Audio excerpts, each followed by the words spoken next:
Hello students, આપણે જોઈ રહ્યા છે ચેપ્ટર વનસ્પતિ સૃષ્ટિ.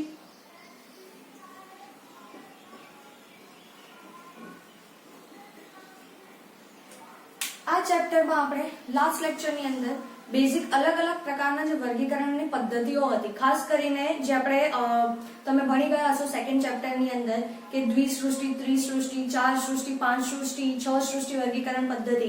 ઓકે, અને એ બધી પદ્ધતિઓ જે છે એને કૃત્રિમ અને કુદરતી રીતની વર્ગીકરણ પદ્ધતિઓમાં આપણે વિભાજિત કરી છે. તો કેમ એને કુદરતી અથવા તો કૃત્રિમ નામ આપ્યું છે, શું રીઝન છે, ઓકે, એ વસ્તુ આપણે લાસ્ટ લેક્ચરમાં જોઈ ગયા છે, ખાસ કરીને વર્ગીકરણની જે પદ્ધતિઓ હતી એના વિશે. સાથે સાથે આપણે લાસ્ટ લેક્ચરની અંદર વનસ્પતિ સૃષ્ટિનું એક આગવું વર્ગીકરણ આપ્યું છે, જેને આપણે કહીએ છીએ બેટા, જે આઇટલર દ્વારા આપવામાં આવ્યું છે, કે એમણે સમગ્ર જે સૃષ્ટિ છે, કઈ સૃષ્ટિ, વનસ્પતિ સૃષ્ટિ, એને બે ભાગમાં વહેંચી છે. એક કે અપુષ્પી અને બીજવિહીન, અને બીજી છે જે કેવી છે, સપુષ્પી અને બીજધારી. અપુષ્પી અથવા તો બીજવિહીન જે છે એની અંદર જોવાનું છે બેટા આપણે એકાંગી, દ્વિઅંગી અને ત્રિઅંગી.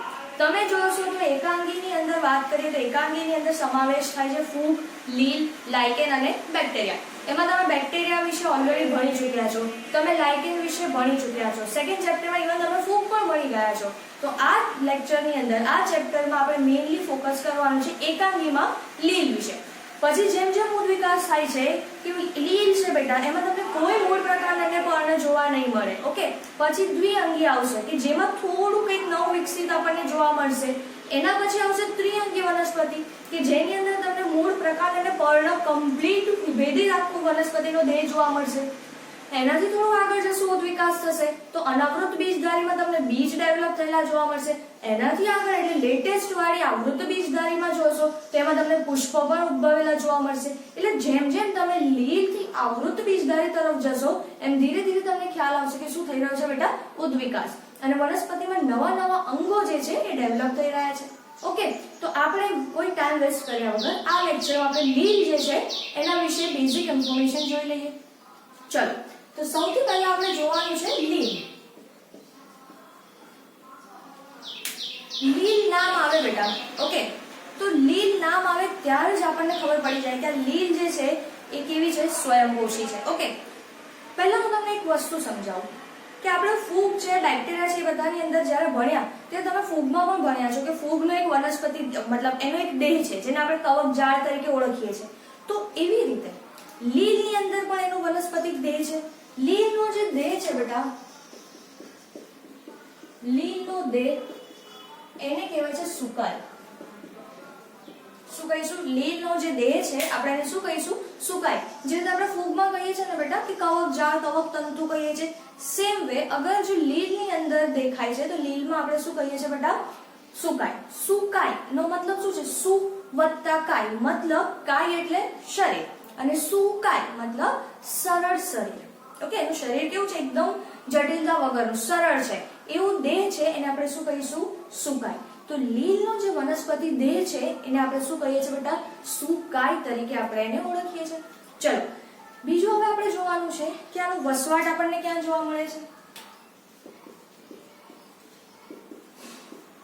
ફૂગની અંદર આપણે જોયું બેટા, ફૂગ છે, બેક્ટેરિયા છે, બધાની અંદર કે આ લોકોનો વસવાટ જે છે તમને સાર્વત્રિક સ્થાનોમાં જોવા મળે છે. ફૂગ ખાસ કરીને મૃતોપજીવી પરથી પોષણ મેળવે છે. ઓકે, તો અહીંયા તમારે શું યાદ રાખવાનું છે? લીલ છે, લીલ. તો લીલ પણ આપણને કઈ કઈ જગ્યાએ જોવા મળે છે? તો લીલ એક તો મેઇનલી તમને જલજ, પ્રાથમિક રીતે લીલ કેવી છે બેટા? જલજ છે. સામાન્ય રીતે લીલ જે છે એ મહદ અંશે જલજ છે. જલજ એટલે બેટા ખારા પાણીમાં પણ જોવા મળશે અને મીઠા પાણીમાં પણ જોવા મળશે. બંનેમાં આપણને લીલ જોવા મળશે. ખારા પાણીમાં પણ જોવા મળશે, મીઠા પાણીમાં પણ જોવા મળશે. ઇવન લીલ તમને બીજી કઈ કઈ જગ્યાએ જોવા મળે છે? તો કે ભેજવાળા પથ્થરો છે, ઓકે, જમીન છે, લાકડા છે. ઇવન આનો વસવાટ આપણે બીજે જોઈએ તો ભેજવાળા પથ્થર, ઓકે, ભીની જમીન, આના પર બી આપણને લીલ જોવા મળે છે. બિલકુલ આપણા ઇવન આપણે ત્યાં પણ તમે જુઓ કે ટાંકી કે એવું કશું હશે ત્યાં ભીનું ભીનું રહેતું હશે તો ત્યાં તમને લીલ ઉગેલી જોવા મળે જ છે. ઓકે, ચલો, એની સાથે આપણને લીલ બીજે પણ જોવા મળે છે, જેમ કે લીલ જે છે એ ફૂગ સાથે એક વસવાટ ધરાવે છે, ફૂગ સાથેનું સહજીવન. ઓકે, જેને આપણે શાના તરીકે ઓળખીએ છીએ? લાઇકેન, જે તમે ઓલરેડી ડિટેલમાં સેકન્ડ ચેપ્ટરમાં ભણી ચૂક્યા છો. એટલે લીલ જે છે એ આવી રીતે તો જોવા મળે જ છે, સાથે સાથે તમને લીલ જે છે બેટા એ ફૂગ સાથે પણ તમને જોવા મળશે કે ફૂગ સાથે એનું સહજીવન છે. મારી વાત ધ્યાનથી સાંભળો. તમે આગળ જતા ખાસ કરીને તમે 12th માં એક ચેપ્ટર ભણશો, એની અંદર તમે જોશો કે એવું રિલેશનશિપ, અત્યાર સુધી આપણે એક વસ્તુ જોઈ રહ્યા છે કે સહજીવન ગુજારે છે, સહજીવન ગુજારે છે. ધ્યાનથી સાંભળજો. આપણે એવું જોઈ રહ્યા છે કે મૂળ ગંડિકા છે એની સાથે અગર રાઇઝોબિયમ બેક્ટેરિયા છે, ઓકે, અથવા તો લીલ અને ફૂગનો સાથેનો સહવાસ છે, તો જેની અંદર પરસ્પર બંનેને શું થઈ રહ્યો છે બેટા? ફાયદો. પણ અહીંયા આપણે વર્ડ યુઝ કરીએ છીએ બેટા સહજીવન અથવા તો સહવાસ. સહજીવનનો મતલબ જ એવો છે કે આ લીલ અને ફૂગ બંને એમની આખું જીવન સાથે ગુજારે છે, બંને એમનું જીવન કેવું વ્યતીત કરે છે? એક સાથે. એવું નહીં કે એ લોકોને અમુક ટાઈમ પીરિયડ સુધી બંને એકબીજા સાથે હશે, નહીં. થ્રુઆઉટ ધ લાઈફ આ લીલ અને ફૂગ એકબીજાની સાથે રહેશે. ઓકે, જો તમે લીલ અને ફૂગને, એટલે ખાસ કરીને આ લાઇકેન છે એમાં તમે લીલ અથવા ફૂગ બેમાંથી કોઈ પણ એક માઇનસ કરશો ને તો બીજું આપોઆપ મરી જશે. ખ્યાલ આવે છે? એને આપણે કહીએ છીએ સહજીવન. તમે ક્યારે પણ અગર સમજો કે સહજીવન આવે તો સહજીવનનો મતલબ શું? સહજીવનમાં જે સાથે રહેતા જે પણ સજીવો છે બંનેને પરસ્પર ફાયદો થાય છે, અને બંને પરસ્પર ફાયદો થાય છે એટલા માટે આખું જીવન સાથે ગુજારે છે. એવું નહીં કે હંગામી ધોરણે એ લોકો સાથે છે પછી એ લોકો છૂટા પડી જશે, ઓકે, એવું નથી. એ લોકો permanent throughout the life એ લોકો કેવા હોય છે બેટા? સાથે જીવન ગુજારે છે. એટલા માટે જ આપણે એને શું કહીએ છીએ? સહજીવન તરીકે ઓળખીએ છીએ. ચલો, આટલે સુધી ક્લિયર છે? ખ્યાલ આવી ગયો?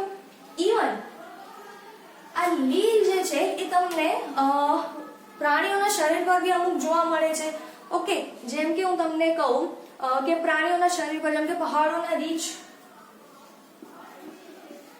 પહાડ પર ના રીંછના શરીર પર, જેને આપણે સ્લોથ કહીએ છીએ, અહીંયા પણ આપણને જોવા મળશે. એટલે તમે જુઓ કે લીલ આપણને ઘણી બધી જગ્યાઓએ જોવા મળે છે.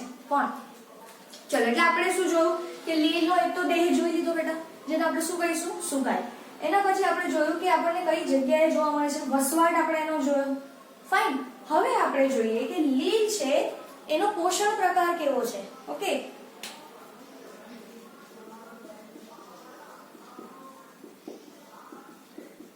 લીલનો પોષણ પ્રકાર તો આમાં મગજ ચલાવવાની જરૂર જ નથી.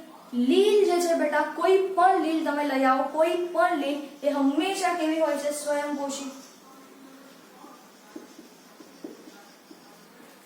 લીલ જે છે એ પોષણની દ્રષ્ટિએ કેવી છે? સ્વયંપોષી. કારણ કે એની પાસે બેટા રંજક દ્રવ્યો છે, એ પોતાની જાતે પોતાનો ખોરાક બનાવવા માટે કેવી છે? સક્ષમ છે. ઓકે, એટલે લીલ ક્યારે પણ તમે વાંચો તો મતલબ લીલ કેવી છે બેટા? સ્વયંપોષી છે. લીલ હંમેશા કેવી રહેશે? સ્વયંપોષી. અત્યારે આપણે પહેલા લીલની બેઝિક વસ્તુઓ જોઈ રહ્યા છે, પછી આપણે લીલની અગત્યતા પણ જોઈશું અને પછી આપણે એના આગળ વસ્તુ ઉપર ડિસ્કશન કરીશું. ચલો, તો આ ત્રણ વસ્તુઓ આપણે જોઈ લીધી. એના પછી આપણે જોઈએ તો લીલનો જે દેહ છે બેટા એક અલગ અલગ વૈવિધ્ય ધરાવે છે, મતલબ આકારમાં વૈવિધ્ય છે આપણે કહી શકીએ. તો લીલનો જે દેહ છે, ઓકે, એના સ્વરૂપ છે એ બહુ જ પરિવર્તનશીલ છે. લીલના સ્વરૂપો ખૂબ જ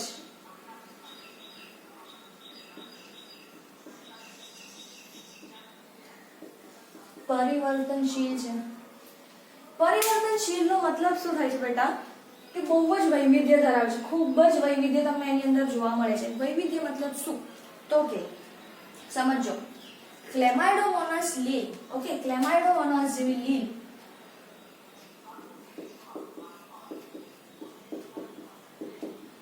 ક્લેમાઇડોમોનાસ જે લીલ છે બેટા એ કેવી છે? એક કોષી છે. કેવી છે? એક કોષી છે. અને બીજું આ કેવી છે બેટા? માઇક્રોસ્કોપિક છે. એક કોષી તો છે જ છે, પણ સાથે સાથે કેવી છે? સૂક્ષ્મ છે.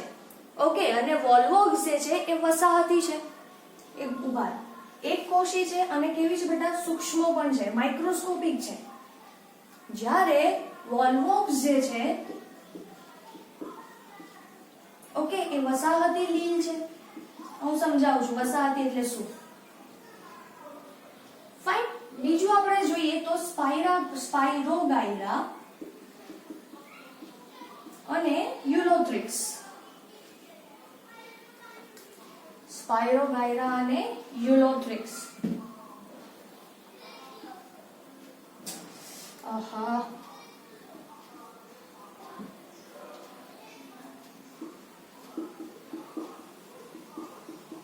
આ બંને કેવી છે બેટા, તંતુમય સ્વરૂપ છે. કેવા સ્વરૂપ છે બેટા, તંતુમય સ્વરૂપ. આ છે સૂક્ષ્મ છે, નાની એવી છે, માઇક્રોસ્કોપિક છે, પણ કેવી છે, એક કોષી. આ જે છે વસાહતી સ્વરૂપો છે, વોલ્વોક્સ. ઓકે, વસાહત શું છે હું તમને સમજાવું છું. જ્યારે સ્પાઇરોગાયરા અને યુલોથ્રિક્સ જે છે એ તંતુમય છે, તંતુઓ જેવું તાંતણા આવે ને આપણા રેશાઓ જેવું તંતુમય લીલ છે બેટા. જ્યારે બીજી અગર આપણે જોઈએ તો દરિયાઈ ઘાસ પણ જે છે જેને આપણે કેલ્પ તરીકે ઓળખીએ છીએ. ઓકે, દરિયાઈ ઘાસ.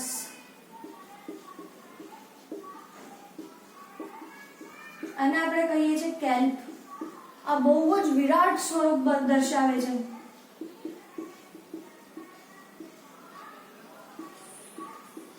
આપણે જ્યારે આગળ ભણીશું ત્યારે હું તમને સમજાવીશ. જેમ કે કારણ કે આપણે લીલનું પણ પાછું વર્ગીકરણ કર્યું છે. અમુક એના કોષ દિવાલના આધારે કયા રંજક દ્રવ્યો ધરાવે છે, ખોરાક કયો સ્વરૂપમાં સંગ્રહ કરે છે, ધીરે ધીરે આપણે જોઈએ છે. ત્યારે આપણે સમજીશું કે દરિયાઈ ઘાસ જેના જે સ્વરૂપો છે એ 100 મીટર જેટલા પણ લાંબા ધરાવે છે આ લોકો. ઓકે, તો આ આપણે અલગ અલગ ઉદાહરણ જોયા. તો અહીંયા તમને હવે નામ ખબર હોવી જોઈએ. અગર હું તમને ક્યારે બી બોલું કે ક્લેમાઇડોમોનાસ, વોલ્વોક્સ, સ્પાઇરોગાયરા, યુલોથ્રિક્સ, તો તમને હવે ખબર હોવી જોઈએ કે આ બધી વસ્તુઓ શું છે, લીલ છે. ઓકે, એટલે આપણને હવે ખબર હોવી જોઈએ કે આ વસ્તુઓ શું છે બેટા, લીલ. વસાહતી સ્વરૂપ તમને આની અંદર પણ જોવા મળે છે, અથવા તો બેક્ટેરિયામાં પણ કોલોનીઝ જેને આપણે કહીએ છીએ. એકચ્યુઅલી એમાં હોય છે શું સમજો. હું તમને એક ઉદાહરણ આપું જનરલી કે અમે કોલોનીઝ આપણે કોને કહીએ છીએ. એક પેટ્રી ડીશ છે. પેટ્રી ડીશ તમને સમજાવો ત્યારે તમે જે 11th છો અને ડ્યુ ટુ લોકડાઉન તમને કદાચ નહીં પણ ખબર હોય, લેબ તો આપણે હમણાં જોઈ નહીં હોય, પણ જ્યારે પણ અથવા તો ઓનલાઈન તમે લેક્ચર્સ જોઈ રહ્યા છો તો એક કામ કરવાનું, ઇન્ટરનેટ પર ગૂગલમાં સર્ચ કરો પેટ્રી ડીશ. પેટ્રી ડીશ. ઓકે, પેટ્રી ડીશ અથવા પેટ્રી પ્લેટ સર્ચ કરો તો કાચની એક આવી નાની એવી ગોળ એવું નાની એવી ડીશ જેવું આવે છે, નાનું એવું. ઓકે, આપણે કેવું સાબુનું બોક્સ હોય છે જે આપણે ઉપરથી બંધ કરી શકીએ, બિલકુલ એવી રીતની પણ ગોળાકાર, ગોળ આટલી અમથી, આટલી નાની એવી પૂરી જેટલા શેપની, એમ સમજો પૂરી જેટલા શેપની એક કાચની પ્લેટ આવે છે ગોલ ગોલ, જેની ઉપર એનું ઢાંકણું પણ છે, ટ્રાન્સપરન્ટ હોય. એની અંદર તમે એક માધ્યમ ભરી દો અને એના પર જો તમે બેક્ટેરિયા અથવા તો લીલ કે કશું ગ્રો કરો ને તો આની અંદર તમને થોડા બેક્ટેરિયા અહીંયા જોવા મળશે આવા ગોલ ગોલના સમૂહમાં. ઓકે, અને પછી આ ગોલ ગોલ છે ને એને તમારે કહેવાય વસાહત અથવા તો આપણે કહીશું કોલોની. અને એની અંદર તમે સમજો આ એક વસાહતની અંદર પછી તમે જુઓ ને તો મિલિયન્સ ઓફ બેક્ટેરિયા અથવા તો લીલની વસ્તુઓ અંદર જોવા મળે છે. બહુ જ બધા મોટા અમાઉન્ટમાં હશે. તો આ વસ્તુ છે ને આવી રીતની રચના, એને આપણે શું કહીએ છીએ બેટા, વસાહત. શું કહીએ છીએ આપણે એને? વસાહત તરીકે ઓળખીએ છીએ.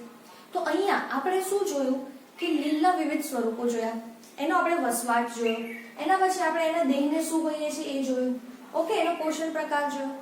હવે આપણે આગળ સમજીએ છીએ બેટા કે લીલ જે છે એ એનું પ્રજનન કેવી રીતે કરે છે. ઓકે, તો આ એકવાર નોટ ડાઉન કરી લો, થોડો સમય આપું છું તમને, એ જોઈ લો, પછી હું તમને સમજાવું છું કે લીલ પોતાનું પ્રજનન કેવી રીતે કરે છે અને પછી આપણે જોઈએ છે એનું આર્થિક મહત્વ. ઓકે, ચલો આ નોટ ડાઉન કરી લો આટલું.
આપણું ટાઇટલ છે બેટા લીલમાં પ્રજનન પદ્ધતિઓ.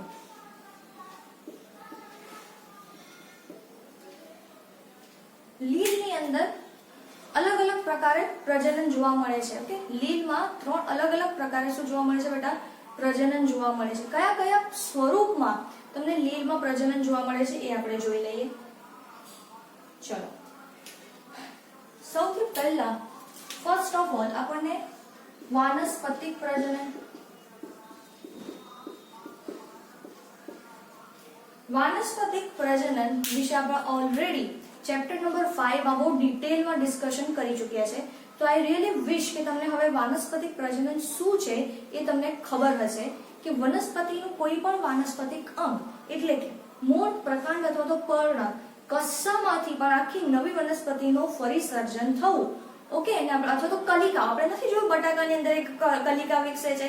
તમે એવું બટાકું માટીમાં દફનાવી દો તો એમાંથી નવું પાછું બટાકાને બધું વિકસવાનું સ્ટાર્ટ થઈ જશે. ભૂસ્તારિકા જળકુંભીમાં આપણે જોયું હતું, યાદ છે કે આમ ડાળી આમ નીચે વળી જશે, એના સંપર્કમાં આવશે અને ફરી પાછું નવું વનસ્પતિનું સર્જન થશે. બસ, તો આ બધી વસ્તુઓ છે બેટા એ વાનસ્પતિક પ્રજનનના પ્રકાર છે. ઓકે, ઇવન લીલમાં તમને વાનસ્પતિક પ્રજનન જે જોવા મળે છે એ છે અવખંડન પ્રકારનું. કયા પ્રકારનું છે? અવખંડન. અવખંડન એટલે લીલના દેહના ટુકડા થઈ જાય, એમ સમજો. શું થઈ જશે? ટુકડા.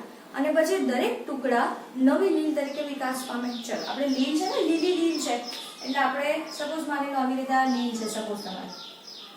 ઓકે, આ લીલનો અહીંથી ટુકડો થયો, અહીંથી ટુકડો થયો, આ ટુકડો થયો, આમ ટુકડો થયો, અહીંયા ટુકડો થયો. ઓકે, એટલે આ જો આ બધા આવા ટુકડા થઈ ગયા.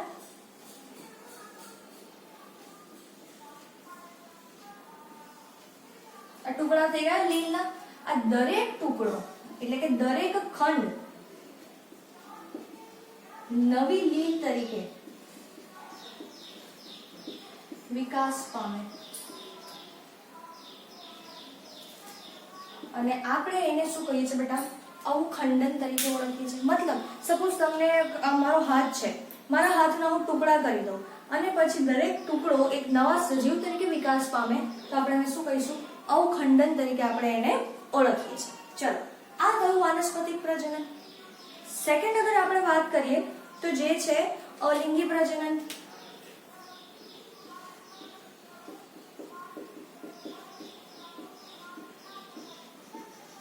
અલિંગી પ્રજનન આમાં તમને જોવા મળે છે બેટા ખાસ કરીને બીજાણુઓ દ્વારા. ઓકે, કોના દ્વારા જોવા મળે છે? બીજાણુઓ દ્વારા. જે રીતે આપણે અલગ અલગ પ્રકારના બીજાણુઓ તમે સેકન્ડ ચેપ્ટરમાં બિલકુલ જોયા હશે, અલગ અલગ બીજાણુઓ છે. ઓકે, તો એ જ વસ્તુ એ જ રીતે તમને આની અંદર પણ અલગ અલગ પ્રકારના બીજાણુઓ જોવા મળે છે. પણ લીલમાં અગર આપણે ખાસ કરીને વાત કરીએ તો અહીંયા તમને અલિંગી પ્રજનનમાં બીજાણુ સર્જન ખાસ કરીને ચલ બીજાણુઓ આપણને આની અંદર જોવા મળે છે. કેવા જોવા મળે છે બેટા? ચલ બીજાણુઓ ખાસ કરીને આમાં આપણને જોવા મળે છે. જેમ કે જુઓ, અહીંયા ખાસ કરીને હું લખી દઉં.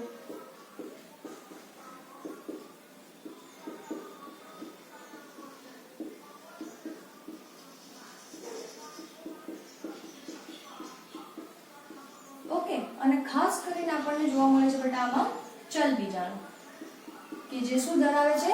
કશા ધરાવે છે. ઓકે, કશા હશે તો આ જે મૂવમેન્ટ કરી શકશે ને, કારણ કે આપણે કોષવાળા ચેપ્ટરમાં ભણી ગયા છે કે કશાનું શું મહત્વ છે. કશા કોઈ બી વસ્તુને શું કરાવશે બેટા? ગતિ કરાવે છે. ક્લિયર? ચલો, પછી આની અંદર આપણે વાત કરીએ લિંગી બીજાણુઓ સાથે સાથે એ પહેલા આની અંદર ચલ બીજાણુઓ પણ બેટા અલગ અલગ પ્રકારના બીજાણુ તમને આમાં જોવા મળે છે. જેમ કે એપ્લેનોસ્પોર, એકાઇનેટ અને હાઇપ્નોસ્પોર. શું જોવા મળશે તમને લોકોને? એપ્લેનોસ્પોર, અકાઇનેટ અને હિપ્નોસ્પોર. જુઓ, આ ત્રણ હવે શું છે હું તમને સમજાવું. આનું ગુજરાતી આપણને નથી, એક નોલેજ માટે છે, આપણે સાથે સાથે નીટ પણ કવર કરી રહ્યા છે તો આ વસ્તુ ધ્યાનથી સમજો. એપ્લેનોસ્પોર,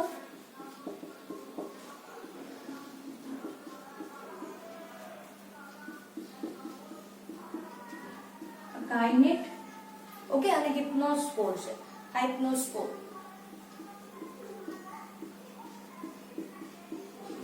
આ ત્રણ સ્પોર આવે ને બેટા, સ્પોર શબ્દ જો દરેકમાં સ્પોર લખેલું છે. ઓકે, આમાં સ્પોર નથી પણ આ ત્રણ જ્યાં પણ તમે સ્પોર વાંચો ને એનો મતલબ એવો થાય કે બીજાણુ. સ્પોર મતલબ બીજાણુ.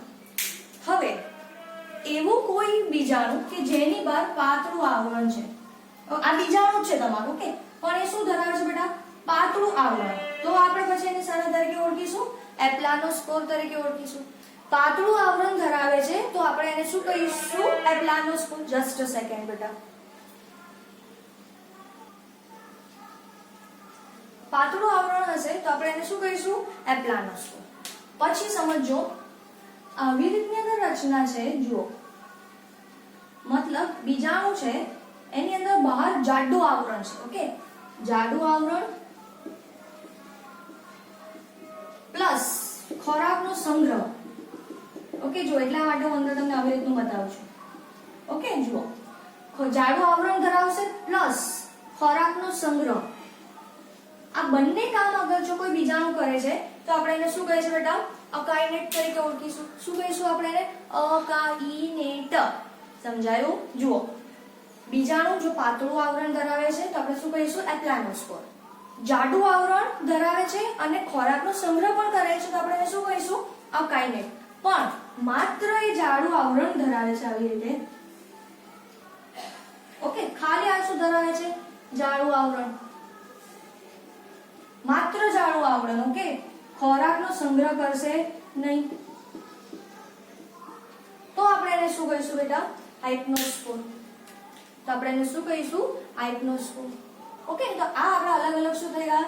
અલિંગી પ્રજનન માટેના બીજાણુ. પણ અહીંયા મેઇન આપણે યાદ શું રાખવાનું છે? જે આપણી બુકમાં આ એક્સ્ટ્રા છે, નીટ પર્પઝ છે, જ્યાં ચલ બીજાણુઓ છે એ આપણે બુકમાં આપેલા છે. એટલે લીડમાં જો અલિંગી પ્રજનન જોવા મળે છે તો એ આપણને શામાં જોવા મળશે બેટા? ચલ બીજાણુઓ. ક્લિયર? ચલો આ લખી લો, પછી આપણે લિંગી પ્રજનન પર જઈએ.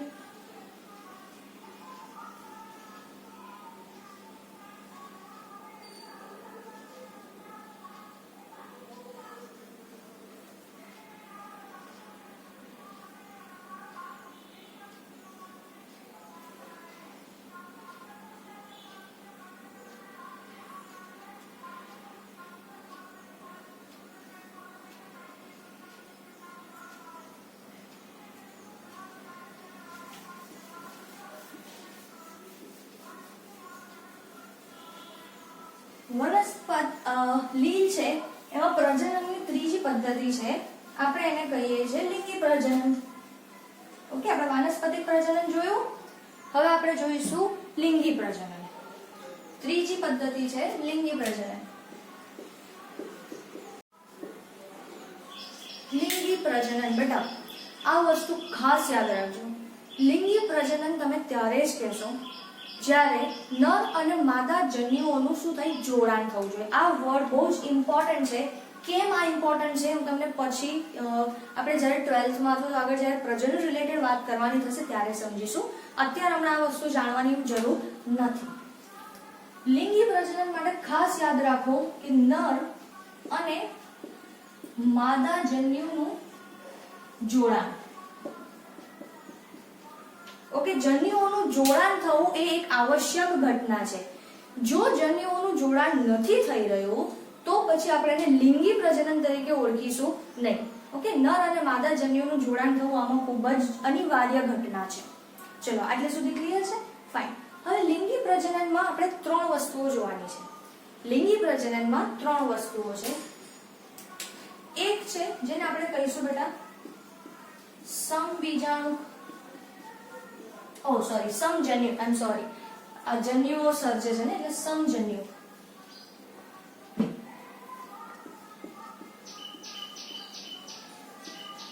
શું કહીશું આપણે એને? સમજન્યુ. સમજન્યુનો મતલબ શું છે? જે પણ બે જન્યુઓ નર અને માદા જન્યુઓ જે ભાગ લે છે એ નર અને માદા જન્યુઓને આપણે બાહ્યાકાર દ્રષ્ટિએ જોઈને એવું કહી ના શકીએ કે આ નર છે કે આ માદા છે.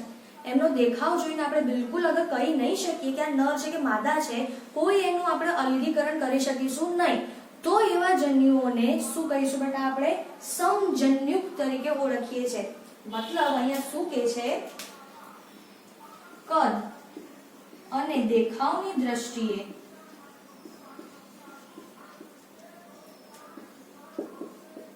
સમાનતા ધરાવતા જન્યુ જેને આપણે બેટા બિલકુલ જોઈને કહી ના શકીએ કે આમાંથી નર જન્યુ કયું છે અથવા માદા જન્યુ કયું છે. ઓકે, બિલકુલ તમને સેમ ટુ સેમ દેખાશે, કોઈ એમાં ડિફરન્સ તમને દેખાશે નહીં. એને આપણે શું કહીશું બેટા? સમજન્યુ. સમજન્યુમાં પણ પાછા આ લોકોએ બે ભાગ આપ્યા છે.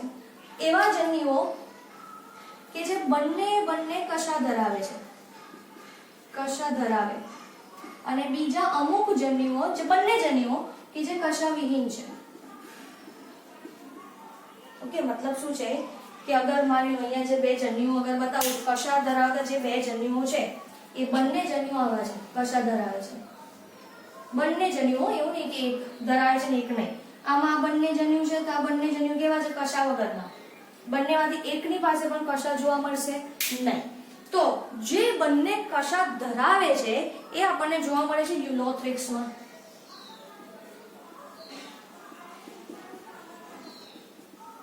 શામાં જોવા મળે છે આપણને? યુલોથ્રિક્સમાં. અને બીજું આપણને જોવા મળે છે સ્પાઇરોગાયરા. આનું ઉદાહરણ છે સ્પાઇરોગાયરા, કે દેખાવની દ્રષ્ટિએ બેવ સેમ છે પણ બંનેમાંથી એક પણ બેટા કશા ધરાવતું નથી. ફાઇન. ચલો સેકન્ડની વાત કરીએ તો અસમજન્યુ અથવા તો વિષમજન્યુ. હવે આપણને નામ પરથી જ સમજ પડી જાય છે કે બંને કેવા હશે? અલગ અલગ હશે. આકાર અથવા કદની દ્રષ્ટિએ બંને કેવા હશે? વિવિધતા ધરાવતા છે. બેવ સેમ ટુ સેમ આપણને જોવા મળશે નહીં. એટલા માટે આપણે શું કહીએ છીએ બેટા? વિષમજન્યુ અથવા કે બંને જન્યુઓ સમજો કે કદમાં કેવા હશે? અસમાન. આની અંદર શું હશે? જો આપણે અહીંયા કદની જ વાત ચાલી રહી છે તો આપણે અહીંયા શું કહીશું? કદની દ્રષ્ટિએ અસમાન જન્યુઓ. ઓકે, તો આવા તમને કોની અંદર જોવા મળે છે બેટા? કોનામાં જોવા મળે છે? ઉદાહરણ છે આમાં યુડોરીના, જેની અંદર આ લીલ છે. હા, આ પણ બધા નામ જે લખું છું યુડોરીના એ પણ શું છે? તમારી લીલ છે કે જેની અંદર જન્યુઓ કેવા છે? કદની દ્રષ્ટિ અલગ અલગ છે. બંને કેવા છે? એક નાનું હશે તો બીજું મોટું, એવી રીતનું છે. ચલો ત્રીજું આવે છે જેને આપણે કહીએ છીએ બેટા અંડજન્યુ. શું કહીશું આપણે એને? અંડજન્યુ. અંડજન્યુનો મતલબ શું છે કે એક જન્યુ મોટું છે અને અચલિત છે. ઓકે, મોટા કદનું અને અચલિત, મતલબ એમાં કશા નથી. ખાસ કરીને માદા જન્યુ મોટું છે પણ એની અંદર તમને કશા જોવા મળશે નહીં. એ હલન ચલન કરી શકશે નહીં. જ્યારે બીજું છે જે એ નાના કદનું છે અને કેવું છે બેટા? ચલિત. ઓકે, જેમ કે નરજન્યુ. ફાઇન. આ રીતનું આપણને જોવા મળે છે. તો આવા જન્યુઓ અગર કોઈ ધરાવે છે, કોઈ વનસ્પતિ, કોઈ લીલ, તો એવા જન્યુઓને આપણે શું કહીએ છીએ બેટા? અંડજન્યુ. કે જેની અંદર એક જન્યુ સપોઝ મોટું છે, આવી રીતે જુઓ આ મોટું છે પણ એમાં કોઈ જ કશા છે નહીં. બીજું જે છે એ નાનું છે પણ એ કેવું છે? ચલિત છે. આવી રીતનું અગર આપણને જોવા મળશે તો આપણે એને શું કહીશું બેટા? અંડજન્યુ તરીકે ઓળખીએ છીએ. અને આવું આપણને જોવા મળે છે. આનું ઉદાહરણ જોઈ લઈએ તો વોલ્વોક્સ અને ફ્યુકસ. આ બંને લીલ છે બેટા. ઓકે, વોલ્વોક્સ અને ફ્યુકસ, આમાં તમને આવી રીતની રચનાઓ જોવા મળે છે. ક્લિયર છે? તો અહીંયા આપણે શું જોયું કે અલગ અલગ લીલ છે એની અંદર લિંગી પ્રજનન કઈ પદ્ધતિથી થાય છે એ જોયું. ફાઇન. હવે હજી એક પોઈન્ટ છે, રંજક દ્રવ્યોની આપણે વાત કરીએ, આપણે નેક્સ્ટ લેક્ચરમાં જોઈશું, અત્યારે નથી જોવું.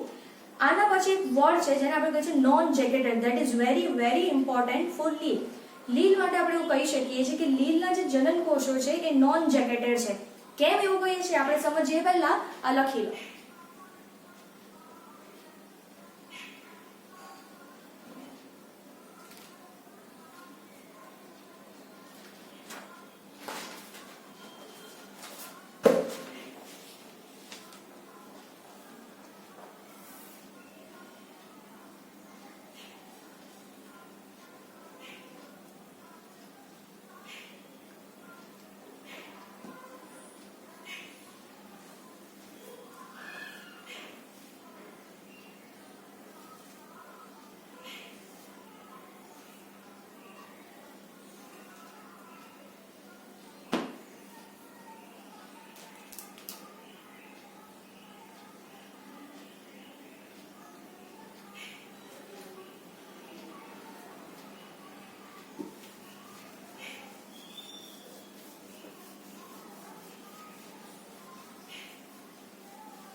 ચલો બહુ ઇમ્પોર્ટન્ટ વર્ડ છે બેટા.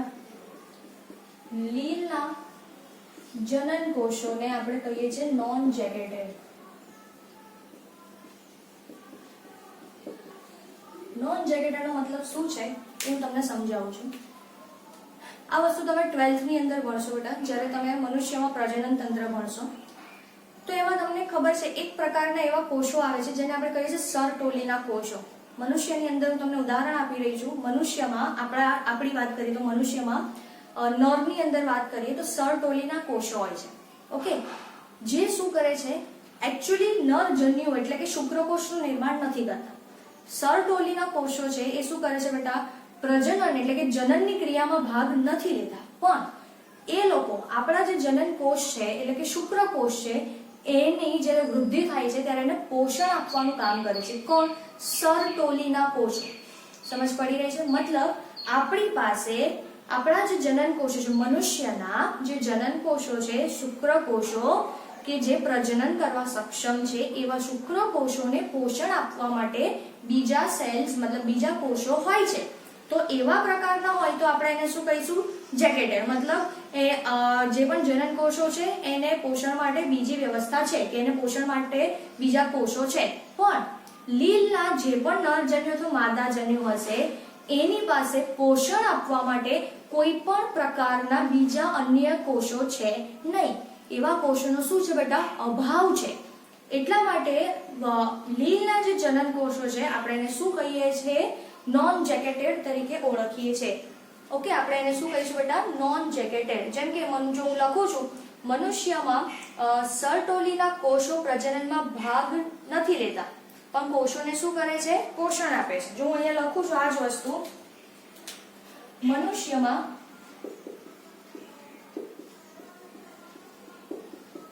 સર્ટોલીના કોષો પ્રજનનમાં ભાગ લેતા નથી પરંતુ જનન કોષોને પોષણ પૂરું પાડે છે. ઓકે, એટલે પોષણ પૂરું પાડવા માટે અલગ પ્રકારના કોષો આપણી પાસે છે. તો મનુષ્યના જનન કોષોને શું કહીશું આપણે? જેકેટેડ કહે છે. ઓકે, તો આપણે એને શું કહીશું? જેકેટેડ કહીશું. પણ લીલમાં આ પ્રકારના કોઈ પણ કોષો જોવા મળતા નથી. ઓકે, એટલે એમને અલગથી પોષણ આપવા વાળા કોઈ પણ કોષો જોવા મળતા નથી. તો આપણે એટલા માટે આપણે આને શું કહીએ છીએ? આના જનન કોષોને નોન જેકેટેડ. ફાઇન, આ વસ્તુ બહુ ઇમ્પોર્ટન્ટ છે. આ જોઈ લો. પછી આપણે હવે લીલનું મહત્વ પણ સમજી લઈએ.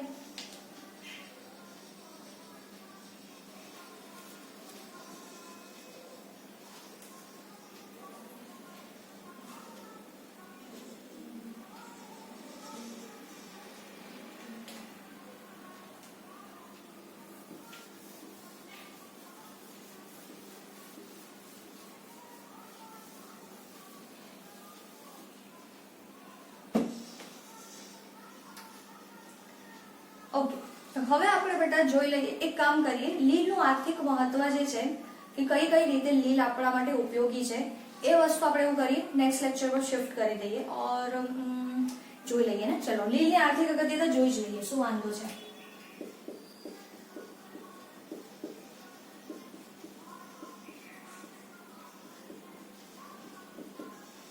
લીલની આર્થિક અગત્યતા બહુ ઇમ્પોર્ટન્ટ છે. લીલ આપણા માટે કેમ ખબર છે તમને? પહેલા તો તમને ખબર હોવું જોઈએ કે લીલ શું કરે છે બેટા? પ્રકાશ સંશ્લેષણ. લીલ પ્રકાશ સંશ્લેષણ કરીને બહુ મોટા જથ્થામાં CO2 નું સ્થાપન કરે છે. તમે 11th માં આ જ યરમાં 13મા ચેપ્ટરમાં પ્રકાશ સંશ્લેષણમાં ભણશો કે CO2 નું સ્થાપન થાય છે. સાંભળજો મારી વાત ધ્યાનથી. પ્રકાશ સંશ્લેષણ એકમાત્ર એવી પ્રક્રિયા છે, આપણે આ વસ્તુ જરૂરથી ભણીશું જ્યારે હું તમને પ્રકાશ સંશ્લેષણ ચેપ્ટર સ્ટાર્ટ કરીશ. પ્રકાશ સંશ્લેષણ બેટા એકમાત્ર એવી પ્રક્રિયા છે કે જેની અંદર જેની અંદર શું થાય છે, ઓક્સિજન વાતાવરણમાં મુક્ત થાય છે. તમે બાકી કોઈ પણ કુદરતી જે પણ પ્રક્રિયાઓ છે તમે એમાં જોશો તો તમને ખબર પડશે કે બધી જ વસ્તુઓ વાતાવરણમાંથી ઓક્સિજન લે છે. પણ પ્રકાશ સંશ્લેષણ એક એવી પ્રક્રિયા છે કે જેની અંદર શું થઈ રહ્યું છે, વાતાવરણમાં ઓક્સિજન મુક્ત થઈ રહ્યો છે અને CO2 લે છે. ઓકે, કેમ લે છે, એનું શું કરે છે, એનું યુઝ કરીને ખોરાક બનાવે છે, બધું આપણે ડિટેલમાં પ્રકાશ સંશ્લેષણ વાળા ચેપ્ટરમાં ભણીશું. અહીંયા સમજો કે લીલ જે છે, સૌથી પહેલો પોઈન્ટ, લીલ CO2 સ્થાપન કરે છે. ઓકે, શાના દ્વારા? પ્રકાશ સંશ્લેષણ દ્વારા. લીલ જે છે ભાઈ એ પ્રકાશ સંશ્લેષણ દ્વારા શું કરે છે, CO2 નું સ્થાપન કરે છે. એટલે બહુ જ અગત્યની વાત છે આપણા માટે બેટા. ઓકે, બહુ જ અગત્યનું છે. બીજું પ્રકાશ સંશ્લેષણ કરે છે, પોતાનો ખોરાક જાતે બનાવે છે.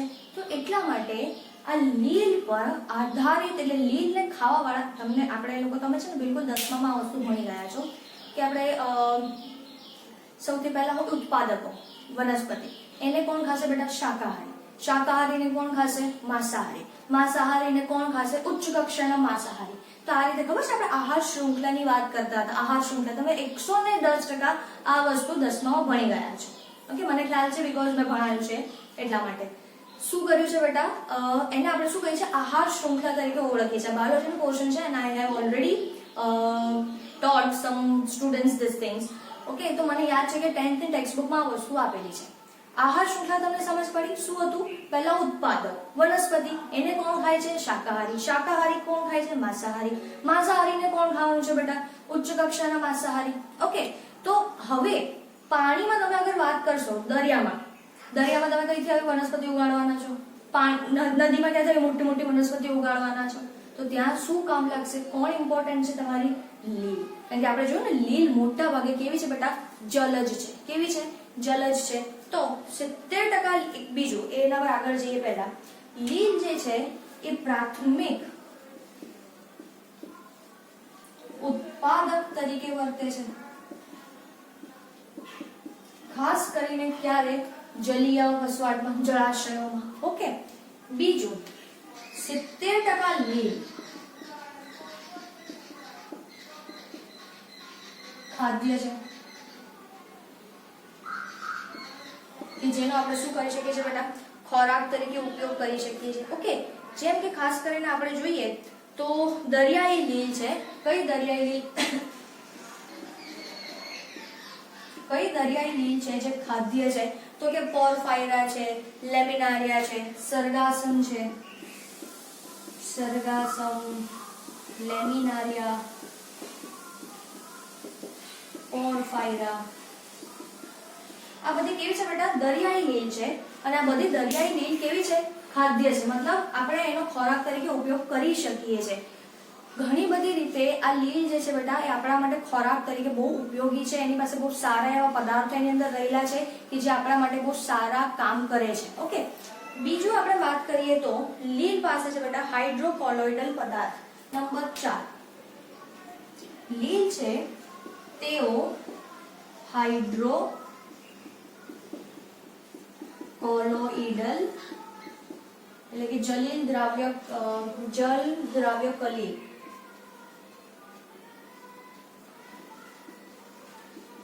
લગભગ. ઓકે, હાઇડ્રોકોલોઇડલ પદાર્થ ધરાવે છે.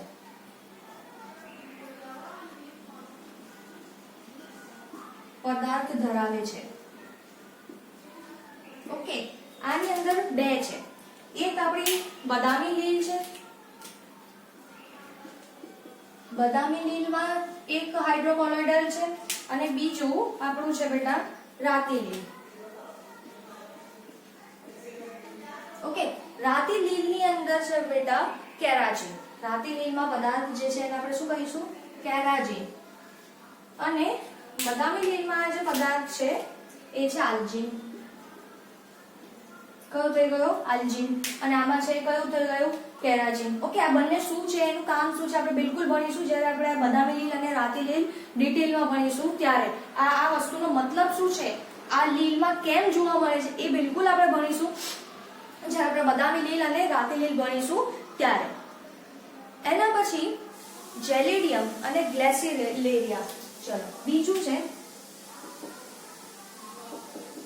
જેલિડિયમ અને ગ્રેસિલારિયા. લીલમાંથી ઔદ્યોગિક ઉત્પાદક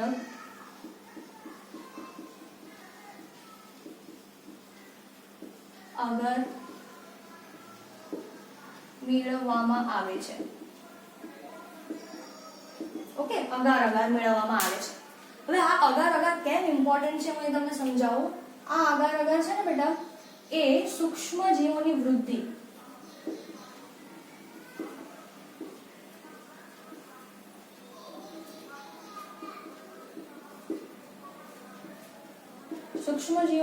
કરવા માટે બહુ ઉપયોગી છે, ખાસ કરીને લેબમાં.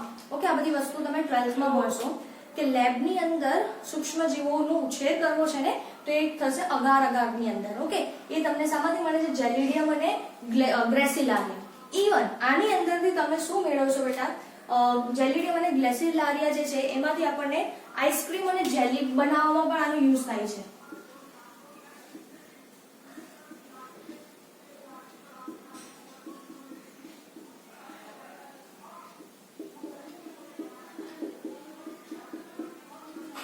ઓકે, આઈસ્ક્રીમ અને જેલીની બનાવટમાં પણ કેવું છે બેટા આ ઉપયોગી છે. બીજું આપણે જોઈએ તો કે ક્લોરેલા અને સ્પાઇરુલિના. નંબર 6 ઉપયોગ જુઓ તમે. ક્લોરેલા અને સ્પાઇરુલિના આ બંને લીલ જે છે એ એક કોષી છે. ઓકે, આ બંને જે લીલ છે એ એક કોષી છે, પણ પ્રોટીન બહુ જ મોટી માત્રામાં છે, પ્રોટીન સભર છે. પ્રોટીન બહુ જ ઉચ્ચ ક્વોલિટીનો પ્રોટીન તમને આ બંને લીલમાં જોવા મળશે. એટલા માટે જ્યારે અવકાશયાત્રીઓ અંતરિક્ષમાં જાય છે એટલા માટે અહીંયા શું લખીશું આનો ઉપયોગ, અવકાશયાત્રીઓ અવકાશમાં પૂરક આહાર તરીકે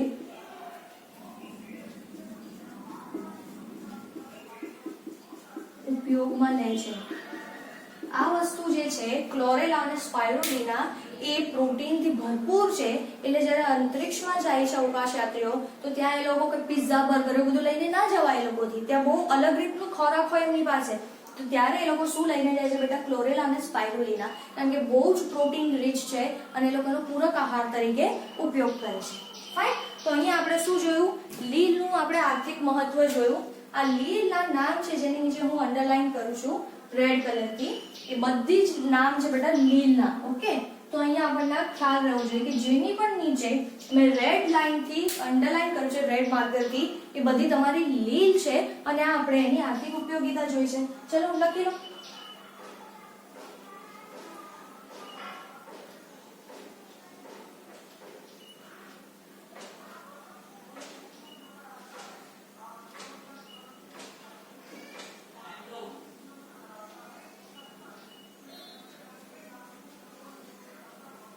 તો આની સાથે આપણે આજનો આ લેક્ચર પૂરો કરીએ છીએ. નેક્સ્ટ લેક્ચરથી આપણે જોઈશું લીલનું વર્ગીકરણ અને જે અલગ અલગ પ્રકારની જે લીલ છે, ક્લોરોફાઇસી, ફિયોફાઇસી અને રોડોફાઇસી, એ વસ્તુ એના ઉદાહરણ શું ડિફરન્સ છે ત્રણેયમાં, એ બધી વસ્તુ આપણે નેક્સ્ટ લેક્ચરમાં ડિસ્કસ કરીશું. તો અહીંયા આપણે આ લેક્ચર પૂરો કરીએ છીએ.